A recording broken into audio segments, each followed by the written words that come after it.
Fala comigo, rapaziada. Phelps aqui mais uma vez. Agora nessa terça-feira, separei aqui as opções que a gente tem. Lembrando que o foco do canal é em qualidade e não em quantidade.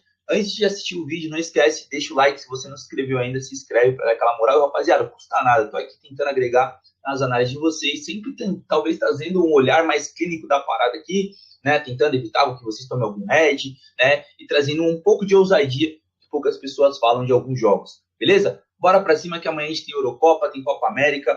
Teve um jogo aí do Campeonato Brasileiro, que é do RB Bragantino e Internacional. Já começo falando que esse jogo foi adiado. Phelps, por quê? Porque a CBF entendeu que é mais vantajoso o Internacional enfrentar o Juventude pela Copa do Brasil, porque senão vai atrasar muito. Lembrando que a Copa do Brasil já está um pouco atrasada devido à paralisação tanto do Grêmio quanto do Inter e Juventude também. Então eles já vão resolver essa parte e não vai ter o jogo do Campeonato Brasileiro, beleza, rapaziada? Então vamos lá. Começando aqui, Espanha e França, rapaziada, já falei para vocês inúmeras vezes que a Espanha, junto da Alemanha naquele momento, ali, antes da Alemanha ser eliminada, que eram as duas seleções, para mim, favoritas a levar essa Eurocopa.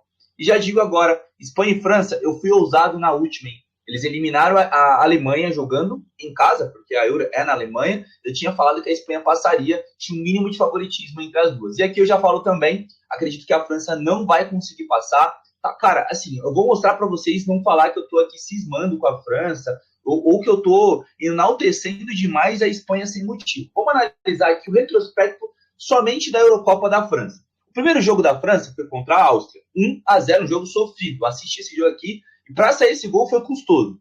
Contra a Holanda, que era uma seleção já mais qualificada, penou e ficou no 0-0. Contra a Polônia, que, cara, para quem já assistiu os jogos da Polônia, principalmente nos amistosos, é uma seleção limitadíssima. Empatou em 0-0, perdão, em 1-1, tá? E contra a Bélgica acabou não conseguindo criar, o Lukaku não jogou, De Bruyne ficou anulado, conseguiu vencer por 1-0. Um jogo assim também que eu não vi nada demais. Inclusive a Bélgica teve 2 lances que poderia ter empatado a partida, e olha que não jogou. E aí contra Portugal, cara, aquele jogo horrível, primeiro tempo sofrido, que dava até sono. Acabou empatando em 0-0, foi para os pênaltis, acabou passando. Então assim, eu não vejo um futebol jogado da França. Ao contrário da Espanha. Isso que eu estou fazendo um recorte somente dos jogos da Euro. Eu não quero ir lá atrás falando de amistosos. Vamos falar somente da Euro. Cara, a Espanha começou aqui metendo 3-0 na Croácia, que já é uma equipe muito mais qualificada dentre quase todas que a França enfrentou, tirando Portugal e Bélgica, na minha opinião. Tá? Depois, pegou somente a Itália, que é a atual campeã da Euro. Os 2 jogos venceu. Croácia por 3-0 e a Itália por 1-0. E foi dominante. Poderia ter feito 2-3-0 na Itália.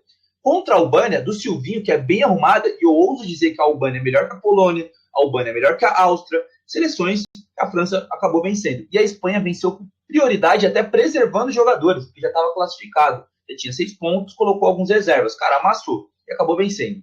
Contra a equipe da Geórgia, já na próxima fase, né, nas oitavas, acabou passando com uma tranquilidade assim absurda, 4-1. Esse tipo de situação eu esperava da França, por exemplo, contra uma Polônia, contra uma Áustria, né? Colocar o favoritismo em jogo. E contra a Alemanha foi aquele 2-1, né? Que vocês assistiram na prorrogação e tudo mais, só que nos 90 minutos, por detalhe, tá? A Alemanha fez um gol no final dos 90 minutos, porque a Espanha estava passando. Então, assim, analisando o retrospecto, a seleção individualmente, cara, se a gente pegar a escalação aqui das duas seleções, tá? O Nico Williams vai jogar, eu gosto muito desse ataque. Um velocista e driblador por uma ponta e um velocista e driblador pela outra. Lamine Yamal de um lado e Nico Williams do outro. Cara, a gente tem simplesmente o Morata de centroavante ali, fazendo a ponte, né? Ele sai da área às vezes. Cara, ele tá jogando muita bola nessa Eurocopa. E simplesmente no meio de campo a gente tem Fábio Ruiz, Dani Olmo e Rodri, os 3 comendo a bola. Eu deixaria um destaque um pouco do Fábio Ruiz fazendo uma Euro assim impecável. Tanto que se você analisar a nota dele aqui, tá 8,48, é um dos melhores meio-campistas. Você pega aqui as notas dos meio-campistas da França, 7,48 do Kanté, que olha, o Kanté para mim é disparado o melhor meio-campista dessa seleção. Então veja que eles estão sobrando. Aí tem uma linha defensiva muito consistente.